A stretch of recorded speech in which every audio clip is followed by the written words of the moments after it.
What's up gamers, DreamcastGuy here, and it's Top 10 Thursday. Building a successful gaming franchise is incredibly difficult. Heck, some companies can't even seem to make one game without screwing it up, so imagine trying to make several back-to-back. There are, however, some extremely talented teams who are able to pull this off, making some of the most beloved titles of all time. But even the best mess up. This week, we're highlighting the worst entries in the best franchises on my list of the top 10 bad games in good series.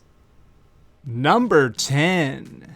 Tony Hawk's Pro Skater 5. This game comes from a long line of great skateboarding titles, but this entry completely bails. You have to majorly break your game for it to be so glitchy that reviewers can't even play it. But with Tony Hawk's Pro Skater 5, this is exactly what happened. After having a rocky launch, the developers took months to issue patches to try and repair this half-finished project. It was clear that this was only made to cash in on Tony Hawk's name. With its arcade-style physics, strangely cartoonish graphics, and horrible online multiplayer, this'll forever be a lesson that some classics are better left in the past.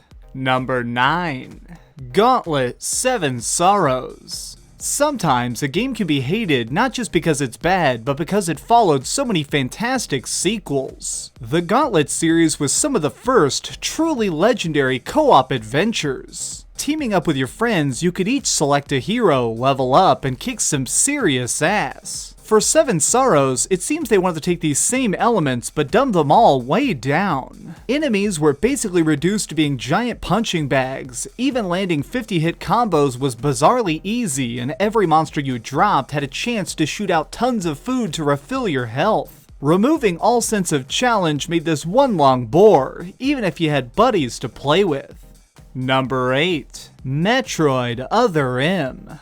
The Wii may have been Nintendo's best-selling console, but it struggled to ever make a real name for itself. While games like Mario Galaxy and Zelda established it as a solid system, it never had a major breakout action title. Because of this, the developers over at Team Ninja decided to volunteer to make a hardcore Metroid game to keep fans happy. Sadly, they forgot the golden rule. If you want to have a combat-focused game, you better make damn sure that that combat is flawless. The main problem with Other M is that the camera angle constantly changes. From being a 2D side-scroller to an over-the-shoulder shooter to moments where it forces you to walk during cutscenes, I could never tell if it wanted to be a good movie or a sloppy video game.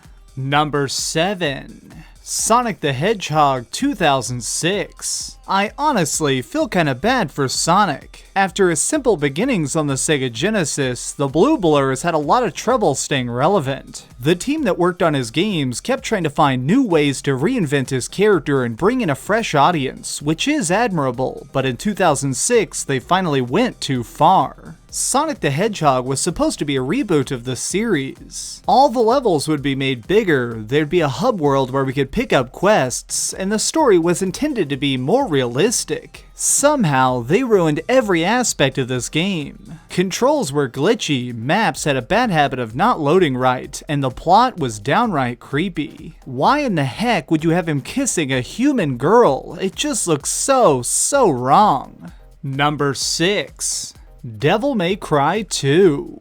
Lightning-fast swordplay, cocky dialogue, and awesome demons all came together to make the original Devil May Cry a massive bestseller on the PlayStation 2. When Capcom went on to make a sequel a few years later, it seems like they forgot what made their own hero so great. You got less special moves, the gameplay was slowed down, and worst of all, the voice actors all sound like they're asleep. Maybe it's just that the script was so bad that even the people reading it are dead from boredom. If you manage to overlook all of that, there's no denying that they clearly downgraded the graphics in an effort to get this game done in a hurry. I'm actually a little bit glad that DMC2 sucked so much because it ended up making the developers work 10 times harder to make Devil May Cry 3 a masterpiece. Number 5.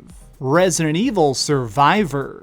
In the early days of survival horror, no one quite knew the best way to scare gamers. There was essentially a competition going on where everyone was testing out new ways to instill fear in players. Resident Evil decided to give you limited ammo, have fixed camera angles, and a spooky plot involving evil corporations. For the spin-off, Survivor, they went in a radically new direction. Switching things to a first-person perspective, the goal was to leave us feeling claustrophobic, trapped in this terrifying place. Instead, all it really does is give us a good look at how cheesy all these character models are, turning a series that built its name on having complicated puzzles and scary monsters into nothing more than a broken 2-hour-long snooze fest is pretty shameful. I'd say they at least avoided repeating this mistake, but unfortunately, we got the absolute pile of garbage that is Resident Evil Dead Aim shortly thereafter.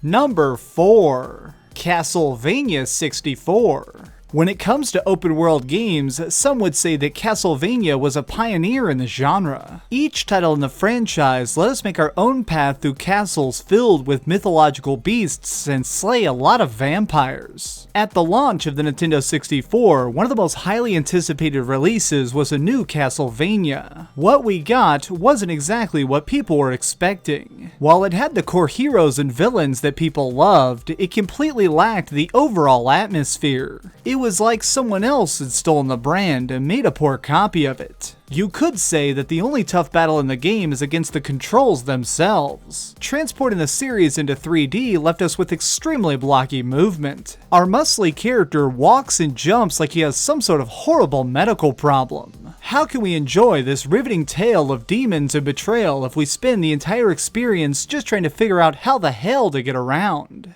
Number 3. Silent Hill Downpour. In the realm of psychological, mind-twisting games, Silent Hill basically wrote the rulebook. This series has established itself well by having a very different style of storytelling. The people we see and talk to aren't always good guys. The monsters appear to have literally walked out of nightmares, and with branching endings, fans are often left to figure out what really happened for themselves. In Downpour, though, they made the rough choice of tossing aside all these brilliant mechanics. If I had to guess, I think they did this to make a plot that's more closely centered around the protagonist, Murphy. While this is fine if you have a well-formed hero, what we got was some of the lamest writing in gaming history. Murphy stumbles through town asking dumb questions to everyone he meets before being repeatedly chased by a strange evil light that shows up from time to time. Most of this project feels like you're reading a really bad horror novel that's been chopped up and put back together out of order and is now slowly driving you insane. Number 2. Zelda 2: The Adventure of Link. Shigeru Miyamoto is often regarded as one of the most important figures in gaming. He helped invent Mario, Star Fox, Donkey Kong, Wii Music, and Zelda. Having personally produced so many classics, his track record has been pretty stellar. That being said, I consider Zelda 2 to be a strangest misstep. Not only was this a direct sequel to the original adventure, but was, in fact, made in less than a year. The first game featured a top-down view and large areas for us to roam in, leaving us to explore the world of Hyrule at our own pace. For Zelda 2, they made it a side-scrolling RPG. Walking in straight lines, you could use your sword to jab foes in a very rigid manner, which got you experience and boosted Link's stats. Oh, did I not mention that they introduced leveling? Yeah, it doesn't work very well. This system of leveling up and traveling through these very tiny areas felt so half-done. It generally felt like they just wanted to get another game on store shelves as fast as possible, so they slapped this together despite its obvious flaws. Number 1. Dirge of Cerberus, Final Fantasy VII. Following in the footsteps of perhaps the greatest role-playing game of all time is no easy task. After all, how do you improve on what many people already consider perfect? Well, the honest answer is that if you're smart, you totally change how it plays, that way gamers don't compare it too harshly to its predecessor. This is what Square Enix attempted to do with Dirge of Cerberus. Long gone is the team of outcasts we played as in Final Fantasy VII. This time around, everything focuses on the ageless, cursed man Vincent. Battling against the secret organization Deep Ground, he searches searches for answers about his past, while also at the same time trying to stop the incoming apocalypse. Doesn't this sound overly complicated?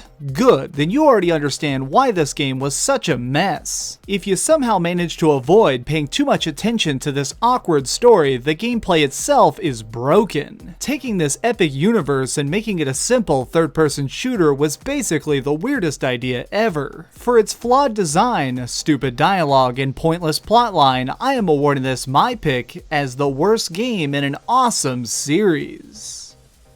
Did your favorite dumpster fire not make the list? Got an idea for a future top 10? Leave it in the comments down below. If you enjoyed this video, please give it a thumbs up, share with your friends, and subscribe if you haven't already. But do me the biggest favor of all and keep dreaming.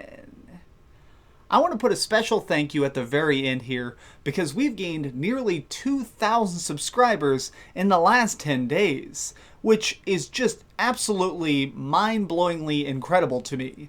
Thank you to everybody who has been spreading the word. Clearly, you guys are linking these videos all over the place, and it is just mind-blowing to me. Thank you. This growth, it makes me speechless. I'm just a guy who likes making silly videos about video games, and you guys, I don't know, you make me happy to wake up every day. So thank you from the bottom of my heart. Thank you.